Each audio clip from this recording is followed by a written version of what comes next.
get hired, get the jobs that you want. And in order to do that, we like to get to know you a little more. So Flavio and Fo and Jefferson, can you tell me what role you're looking for and how did you get to know Braintrust? Sure. I'm a front-end developer, but I kind of migrated into full stack, React Node, and SaaS is kind of my wheelhouse. And I was recruited by y'all to join. And I joined, I think last week on a Wednesday or something, and already had one interview. And we have a follow-up interview meeting with the team on Monday. So I'm very impressed by the platform and the idea and the clientele. Usually, freelance sites are very, it's kind of a dog eat dog world, but I like how you all invited us and that was cool. So other than that, I'm a big salsa dancer, so that's me. I love it. Well, can you tell me which client that you interviewed with? Yeah. Well, I got invited by, I don't know how you say it exactly, Atlanticin, the one who does Trello. And then I'll have to look up the other one. Atlassian? Atlassian, I mean. Atlassian, yeah. I got invited, but I haven't interviewed with them yet. And then the other one was Nouma Partners, Gopi was the contact there.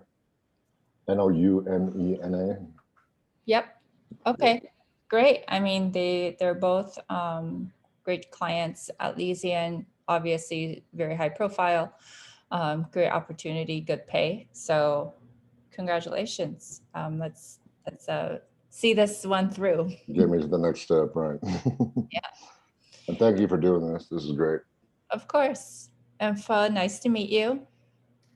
Hey, good morning. So similar to Flavio, I got recruited by another person to join the network.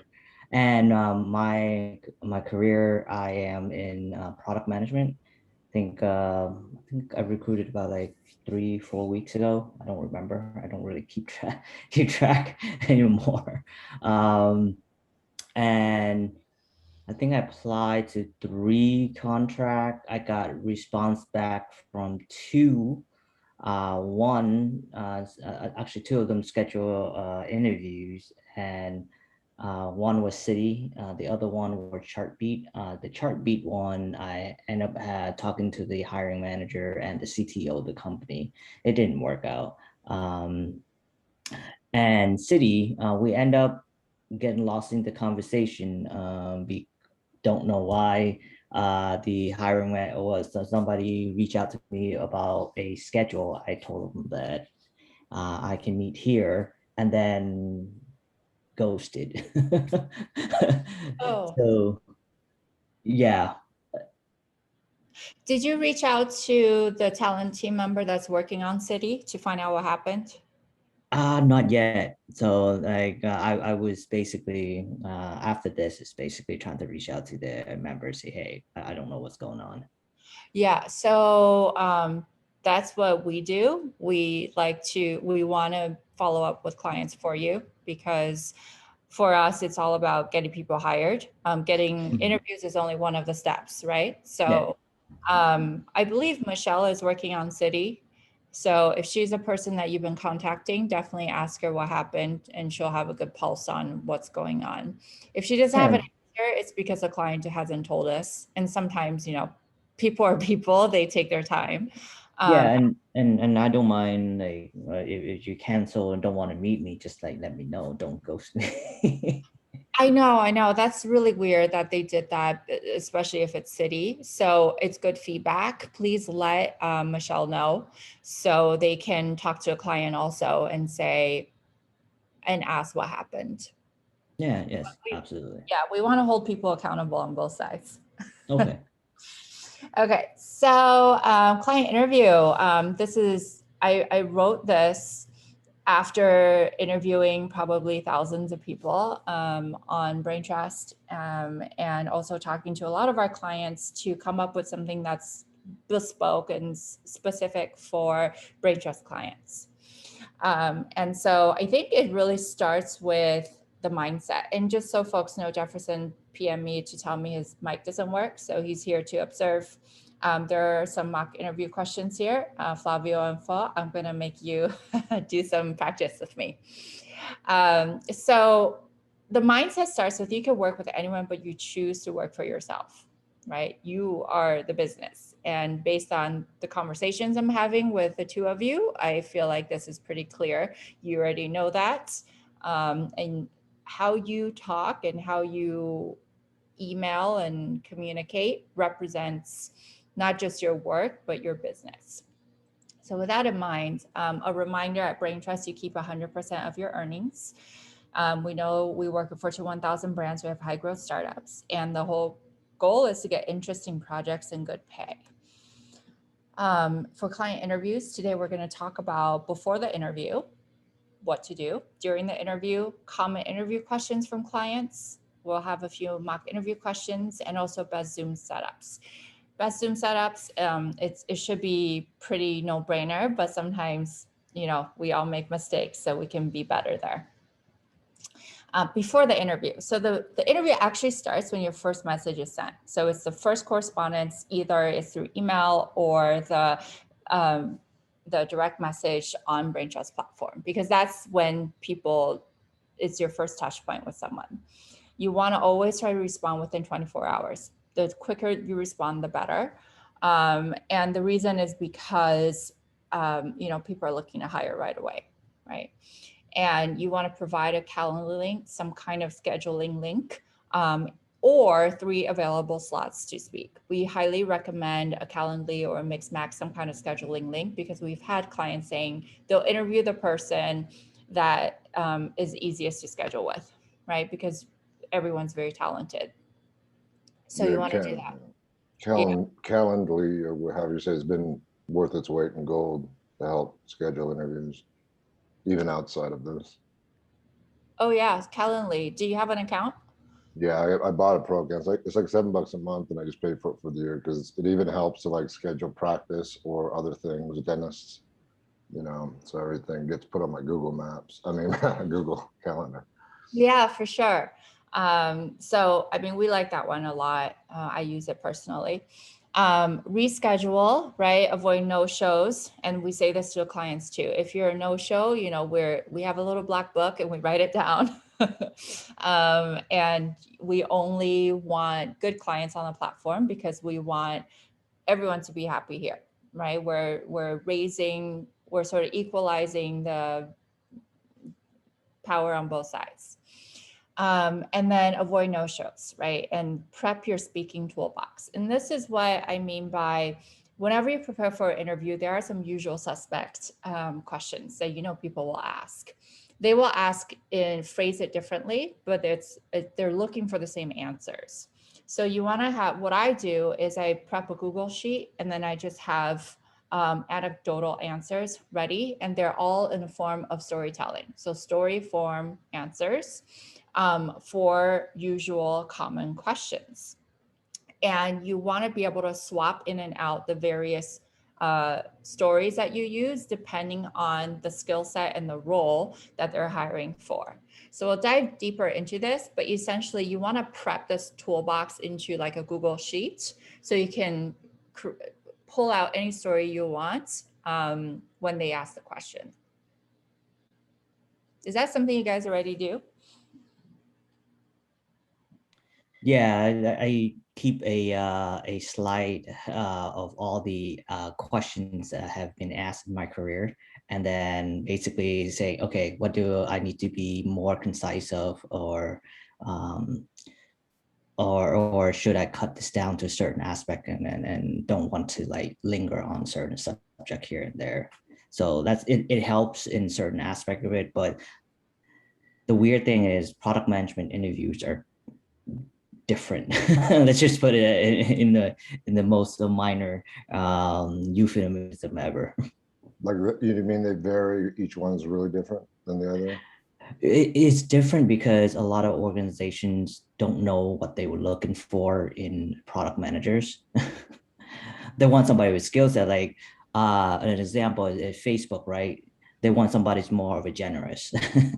And in other organizations, they want somebody more focused on the industry like knowledge. Then when you're interviewing with different organizations, you have to switch your mindset. Okay, if this company look for this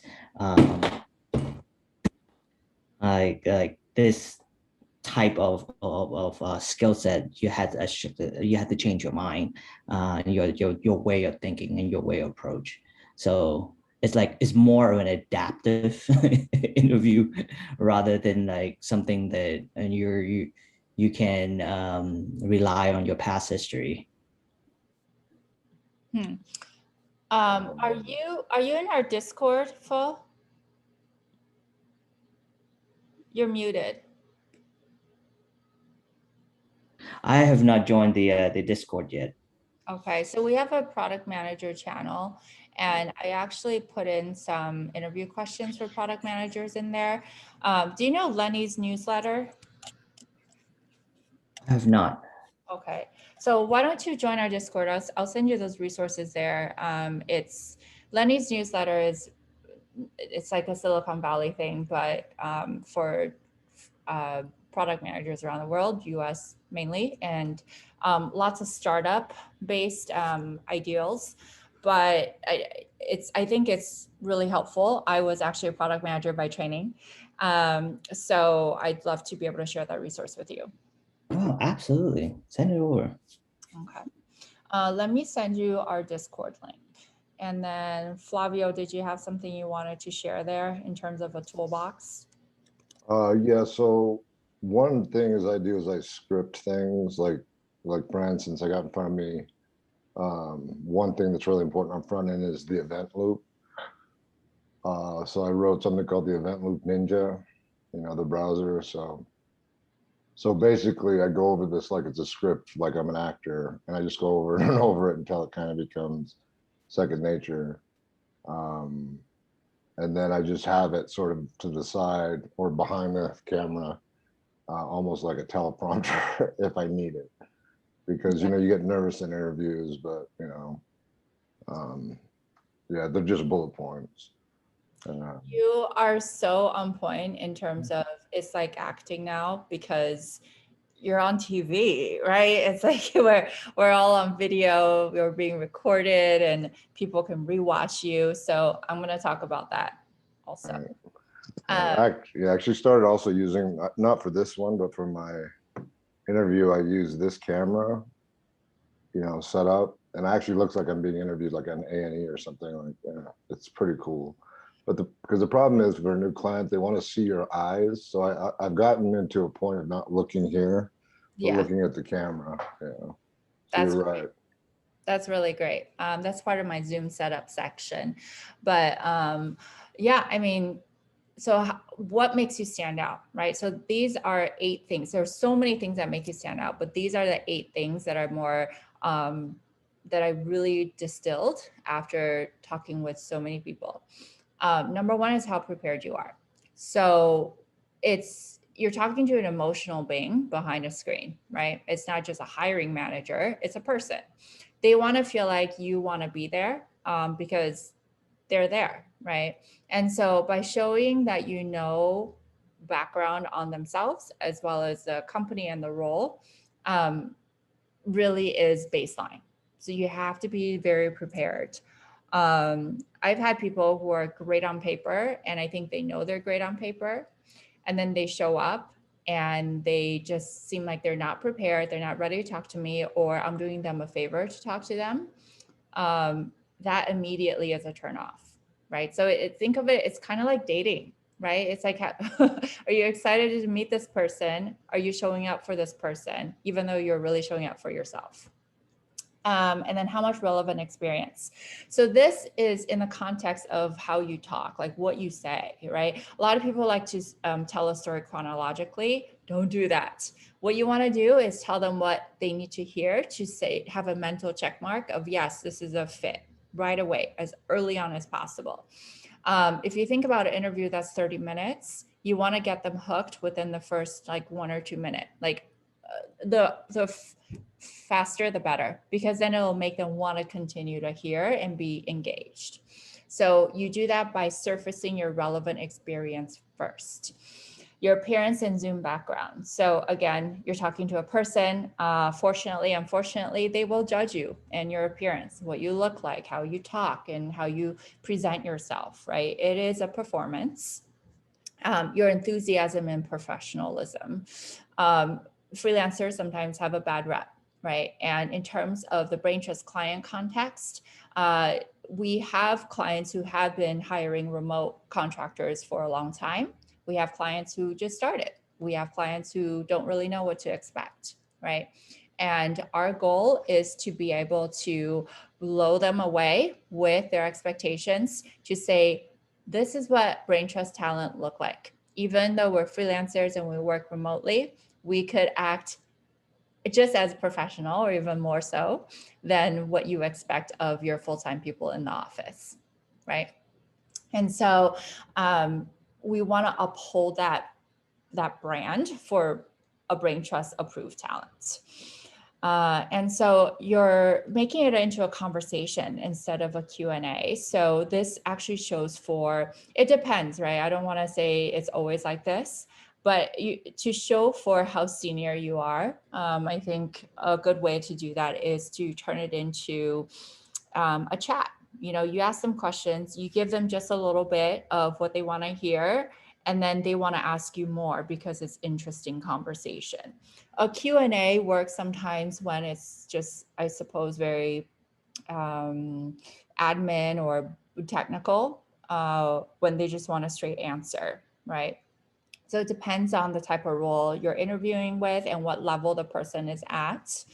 But I think making it fun and interesting and human is so much better than question, answer, right? And then, I have a question regarding to that. yeah. I have a few interviews where it's just Q&A, where I'm on the front and they just like hit me with questions, and I answer, and then another person come in, hit me with another questions, and then answer. So in that type of sort of Q&A environment, how do you turn that back into sort of conversational style?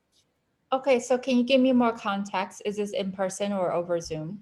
It's over Zoom. Okay. And then when you say one person and then turn it over to another person, so each person gets 30 minutes to talk to you, or what is it? No, it's within 130 minutes, and then two person, and then each one just like, oh, I have a bunch of questions I'm just gonna ask you. And it literally just turned into a Q&A type of deal, and it really turned me off a little bit on that session, on that sort of interview. Which client is this? Oh, this is not part of Braintrust. I'm just like really reliving some of the interviews in my past, and when you're talking about like trying to make it into conversations, and when you go into those type of Q&A, like how do you switch that when they have a Q&A mindset? Yeah, absolutely. That's why I preface this with, it depends. It's not always like this. If someone, their mission as a client is to get those answers, then that's just what you have to give them because they are instructed to do that, right? And then it begs the question of, why didn't we just do this over email or give me a form to just fill out, right?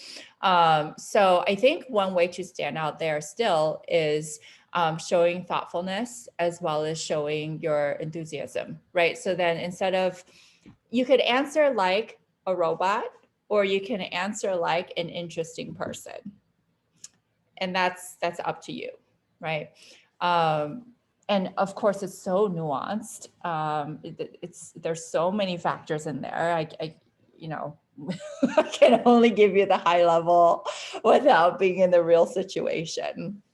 But yeah, sometimes it is Q&A. Okay.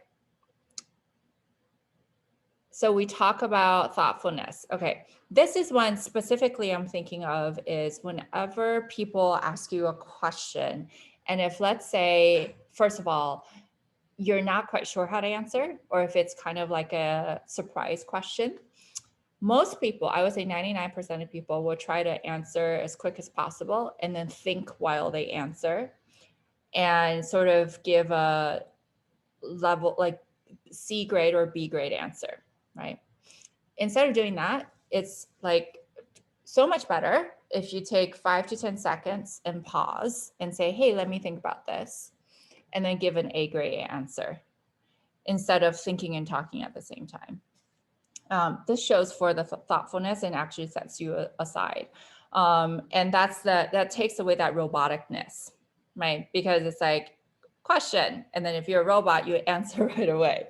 If you're a person, you want to show that you care and you want to give the best answer, you're going to take time to think. I mean, this is so small, but it's so, again, it's one of those human qualities like that will set you aside.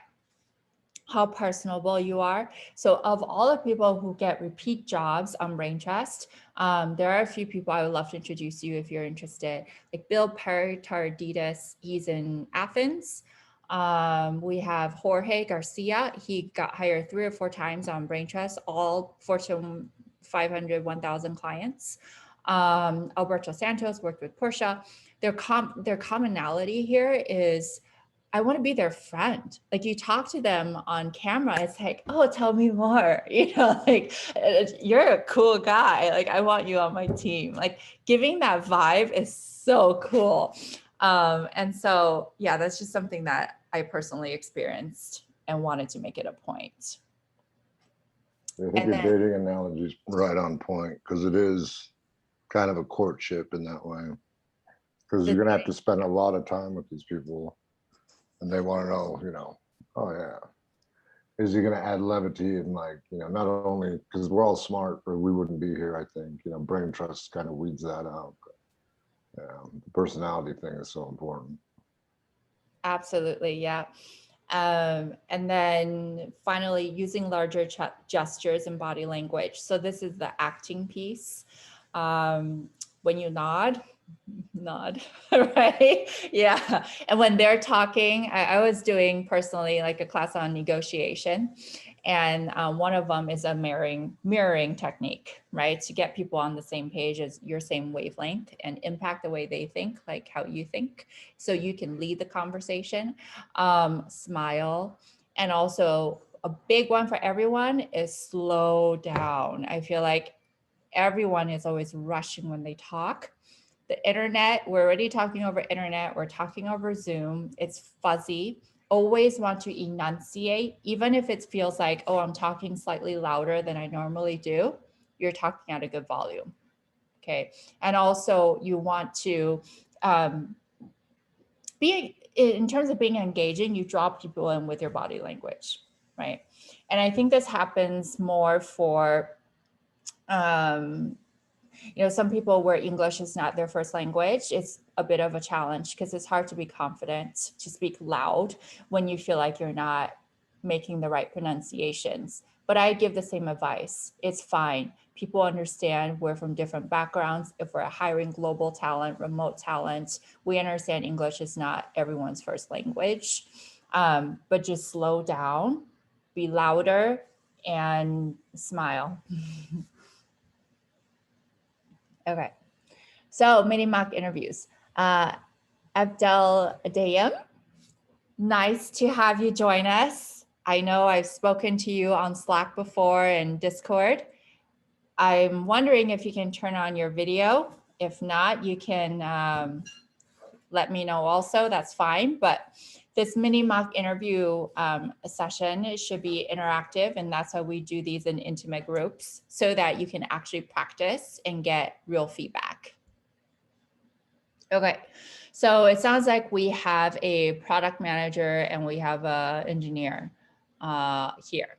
So why don't we start with engineer role? And then I have a few questions. Flavio, I'm gonna practice with you. Okay. And then we'll go to the Deloitte product management role, okay? So what I'm gonna do is send you this job URL in the chat for everyone to take a look at. And I want us to do a mock interview according to this job. So remember, one of my points was your relevancy of experience. Every time you do an interview, you want to say things that is matching this job and reserve the things that don't match outside of it. So let's read over this job description real quick, and then we can dive in.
Okay, are you ready?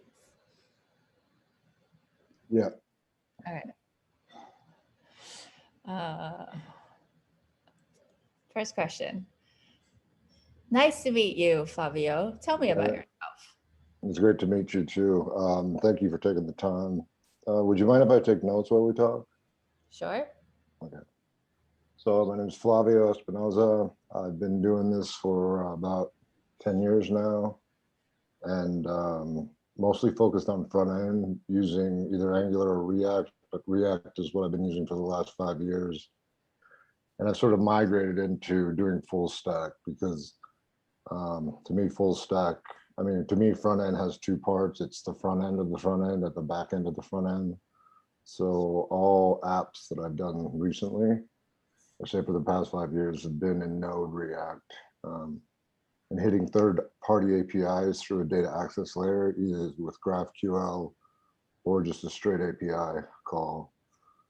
I'm also well-versed and have experience and responsible at my current position to do all authentication and authorization using the OpenID Connect protocol, which is basically a single sign-on that's built on top of Auth 2.0, and using Okta, Ping 1, or Red Hat as the identity provider. That'll allow you to use any social login. So, you go to a website, you hit, log in with Facebook or Google. I started out as an architect, a building architect, and I switched over to coding, and I really love it. I didn't anticipate how much I would love coding. I didn't think I'd find anything I liked better than architecture. And yeah, other than that, I'm a big salsa dancer, and that's it. I love your salsa dancer conclusion. That's, keep that one. So great. That was a really good overview. I like that you kept it casual, yet, it was packed with information. I like that you talked about not just your skill set, but also your passion and your interests. I like that you put architecture in the end, but also giving people context, as that is your background, which sets you apart from other front-end developers. You also included full stack as something that you can do, which is, again, a level up from front-end developers. Now, ready for my feedback? Sure. Okay. That's what I'm hearing. And I know each, engineering interviews are different in that they want to hear the skill sets. One thing that I would suggest is I missed industry. I didn't hear industry, company size, and business results. So is there a way that you can, when I say tell me about yourself, essentially give me a summary of your brags? Like if you were a magazine cover, what would I see as headlines, right? And then supporting those headlines are your skill sets that you listed, all of the tech skills. And so, and then after that, you can talk about architecture background or architect backgrounds and how that makes you a better front end engineer. And then the salsa dancing. Yeah. You said company size, what else? Industry, Yeah. industry, company size, any leadership. So this one is Guardian. This is insurance. You don't have to have insurance, but any like neighboring Right. Relevant, industry. relevant industry. Okay. Insure tech, anything that you can, marketplace, right? Marketplace clients, I'm sure. And then the type of consumers that they have. So it seems like it's B2B here. So any companies that do B2B, any big names that you can name drop is part of your magazine cover. Yeah. Okay. Yeah, I get you. So like working for Vivint Solar, which just got bought, by someone, but Solar City, which is Yeah. bought by Tesla about 6 months before I left. I get you. Yeah, I'll have to work that in. I like the magazine cover, like, you're on the cover of Tech, Tech magazine or something. Yeah, you say Solar City, you say like that just made me light up. Oh, tell me more, right? Like that's opening up conversations because you're Right. getting nuggets of sort of interesting things about yourself instead of just giving me everything that I needed to know, right? Yeah. Dating. That's something dating, right? Yeah. So I guess it's not because I'm against name dropping in the real world, but I guess here's the time to do it. This is the Right. time to do it. Okay. Right. Cool. So where's my present? So back to this. Tell me about yourself. Really what they're listening to is, do you have my must-haves? So the relevant industry, company size, business impact they're trying to drive, and then technologies, right? And can you communicate clearly and present your experience in a logical format? Be careful of the technologies, not to list off too much. Again, it depends on who your interviewer is. If it's someone who wants to hear the technical stuff, then yeah, do that. If it's someone that's more on the business side, then hey, spare them that. And so, yeah, so that's all I have to say about that one. Cool. Thank you. Okay, I great. needed that one. Yeah, I didn't even think of that. Cool. Okay, what type of role are you looking for? Am I still up? Well, I think after 10 years, I'd like more of a leadership role, but in the sense of not a manager where you're managing, like, say, 20 people, but I'm really good with small teams. For example, at Vivint Solar, I was put in charge of a 3 developer team, including myself. It was 4, and we were responsible for the financial analytics platform, which mainly focused on sales revenue and sales rep performance. And that package was used not only for internal business decisions by our executives and our managers, but also it was used by Goldman Sachs to, one, vet us, and one, sell us and present us both to the FCC and to institutional investors when we went public. I joined Vivint Solar April of 2013. In January, I was put in charge of that project, and we delivered about 6 months later, and then we went public, IPO'd in 2009. In September of 2014. So that was a whirlwind, and I learned a lot about, what to do, what not to do in leadership role. But for the most part, it was awesome and very productive. I found I thrived under that pressure. So Great. So I like that. I'm wondering whether or not you can tell the IPO story in the tell me about yourself, because that's more relevant in terms of, no, but I know, I like that you're trying to work that in. That's great. In Right. terms of what role you're looking for, what they want to hear is are you going to be happy in this role? And then we want to make sure it's we're on the same page. And so by that, I mean, you talked about high pressure, you talked about leadership, but not necessarily managing 20 people, which is great. Like those are the points they're looking for. They're also, if you saw the job description, I know it's not fair, you only got 2 minutes to read it, but they talked about startup and venture a couple of times in here. Right. So I want to hear you say that startup environment, that startup mentality, the hustle mentality, like those are things that they would resonate with. And then also, I think working communication is a big one. They listed various departments, right, outside of development.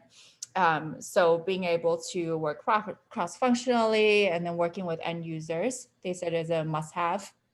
Obsessed, they use the word obsessed with customer and relevant user journey data. So you're looking for a role that would allow you to work with users to understand their flow and their experience so that you can create the best user experience in your role.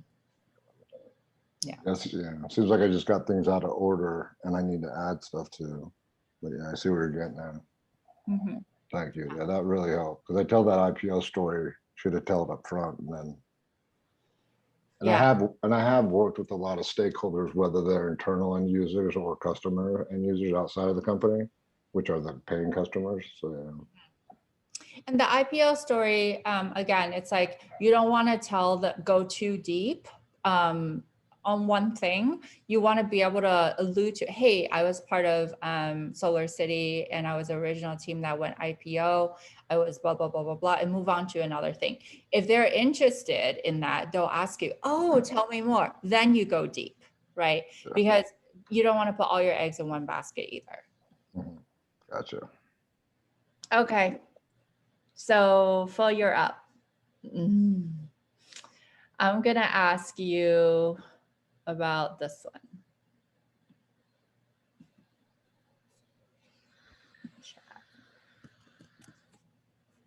So let's practice this one with Deloitte.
I guess this is a little different one because it's a short-term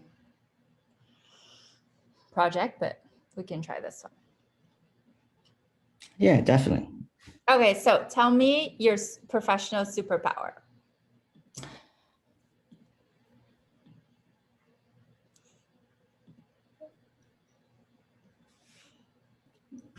Can I get 1 minute for that? We'll get to 20 seconds for like 10 seconds for this because.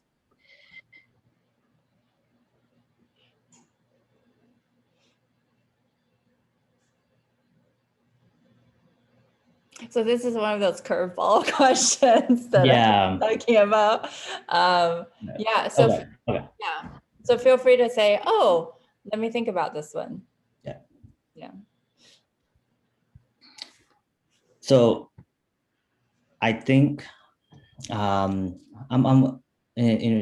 for me, I think to answer this question, I'm going to take more of a holistic approach rather than a specific approach to this. And the reason why is because what you need is pertinent to what I'm going to say. I think my professional superpower is to be able to empathize with different cross-functional functional teams, from the executive level to the tactical and go-to-market level. The reason why I said empathy is sort of the superpower is because in order to move the projects that you're trying to get at, is you have to develop relationship across all those three levels, from the strategic side, where you have to influence a lot of executive powers to be on your case, in terms of what recommendations of the strategy would need to pull forward. In terms of the tactical side, you have to develop the relationships with your teams and your partners to be able to convince them in the priorities that you need to actually go forward, and that is the right steps. And in terms of go-to-market, is being able to lead a team where you can be in a room or in a conference that you can release products out easily, and all of those together at the core base that requires empathy and understanding of what each person's going through, and how they dealt with the problem that is where we're dealing with, and being able to see that is where you develop your relationship and influence your actions to get your projects moving. That's my answer. That's a great A answer. That was really, really logical, thoughtful. You gave me a structure. It told me that you're an organized person, organized thinker. My one feedback would be, can you condense that and then save 40% at the end to give me an actual example of how you use empathy to create this amazing project or make this business super successful. So your superpower is empathy, and you apply it in these three channels because they're necessary. And that's like the theme. And then you did this with this specific example. That would be an AAA answer, but you already did really well. Flavio, Gotcha. did you enjoy it? Yeah, the only thing I would say in the very first, it's just a little thing that you kind of qualified that your superpower is empathy. I liked empathy. It's a really good one. But yeah, maybe not. Yeah. Because I would just say my superpower is empathy, because then it puts me, but I'm thinking like a developer. Like I'm always like, you know, like for instance, instead of saying stop sign, you say sign stop in Spanish. So that's how I think. So I'm like, empathy. Now I'm in that category, and then we go from there. Because when you said holistic approach, I thought you were going to say a couple things, and then you said one thing. So that just was that's my only criticism. And also, it's a really good answer. So script it, because it was a little, the cadence could be a little smoother. Because Gotcha. but the answer was awesome. Yeah, it was so good. I forgot the first part. So it's great. Thank you. I'm gonna steal empathy is one of my, that's my secondary power. Like What's your first? What's your superpower? that I consider the broad scale ramifications of a project, even while developing the smallest detail or designing. Like for instance, if you were to take a house as an analogy, if I'm working on the doorknob, I'm thinking of the whole house. It's just how, my architecture training seems to be in my nature to be able to abstract and come back. That is beautiful. I mean, that's because you're telling the same story of your architecture, your architect background. Okay, so when I'm asking about superpower, they want to know what makes you different, right? And I'll tell you, both your answers are great. The worst kind of answer is a one-word answer and an ambiguous answer. And when I ask for an example, you can't back it up. So sometimes I get someone who say their superpower is communication. And then I'm like, okay, what does that even mean? Right. And then they start thinking and making things up, and then you'll it's better that you didn't answer me, right? So we don't have that problem here. Okay, Pho, tell me about a project that you're really proud of based on this Deloitte role. Okay. Okay. Let me tell you about a time where I took the lead in the replatforming effort of a software, a legacy software, and to a SaaS, B2B SaaS platform when I was at Cox Automotive. The situation is, in 2015, I recently released a new product to the market in Connecticut. It was well received, and as a reflection with the director of product, she and I basically gave me a challenge of taking a underdeveloped, underserved market in Illinois and take that product to a new platform. And so what I did as a product manager is not only looking at the product, the market overall, but also where the strategic direction of the legacy product was going and where there were opportunities that the product just missed. And in order to do that, I was able to actually travel across this Illinois state, talk to clients, talk to prospective clients, and even go into competitive clients to actually see where are the gaps in the market for not only the product, but how we serve the markets. And also being able to come back to engineering to see where the technologies that we currently exist and what do we need to do in order to improve that product in the long run. And as the end result, I presented a recommendation to the executive level where they were agreed on that recommendations. And I was able to lead that project for 1.5 years. And we released that product in late of 2016. We took a product that captured 0.01% of Illinois market and turned that into a 7% capture after 7 months of release in the new platform.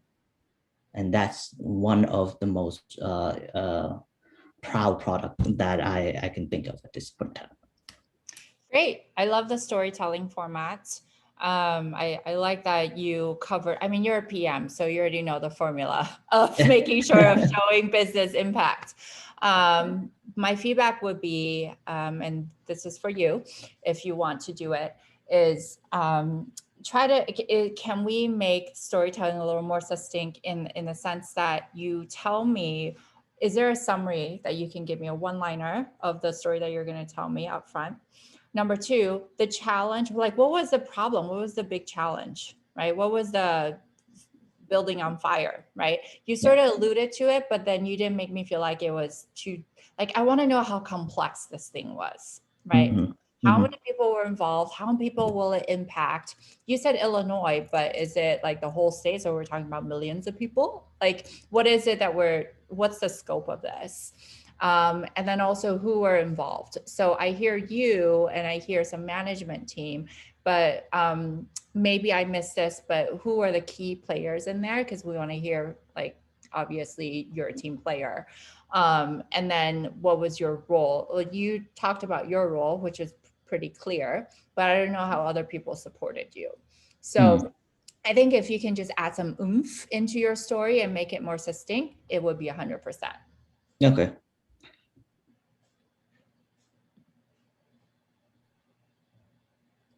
And then obviously, like, how relevant is it to what I'm hiring for? And I know not everyone can think of something that's super relevant, but I get this question a lot. Hey, I have a project that I'm really proud of. It has nothing to do with this job. What should I do, right? And so my advice would be, tell the story tell them you have two. One is something that's you're really proud of and why. It should relate back to your personal values.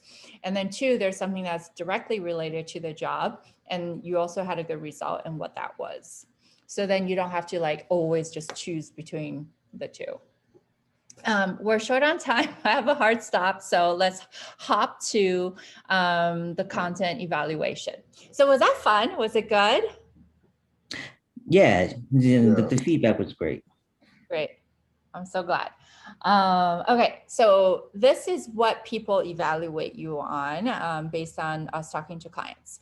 And so, you know, our Braintrust team, our talent matchers talk with clients before and after they speak with you to understand, you know, how someone did. We don't always talk after an interview. Sometimes they decide to make a decision on their own, but this is the feedback that I got.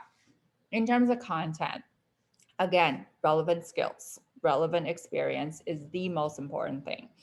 And then interest and personality, right? Culture fit, mission fit. Is it something that you're interested in and not just saying, hey, it's another job? And then delivery. So each answer needs to be no more than 3 minutes. Don't make it a one-worder because one-worder is not a conversation. Unless it is a question answer type interview, then you can't do much about that. And then don't drag on for one answer because they want to get, the purpose of the hiring manager is to get as much information about you as possible. That's why they have prepared set of questions. If you take too long answering one question, they'll feel like they didn't get enough information on you. So you want to keep it quick, but at the same time, interesting. And then always, make it a conversation.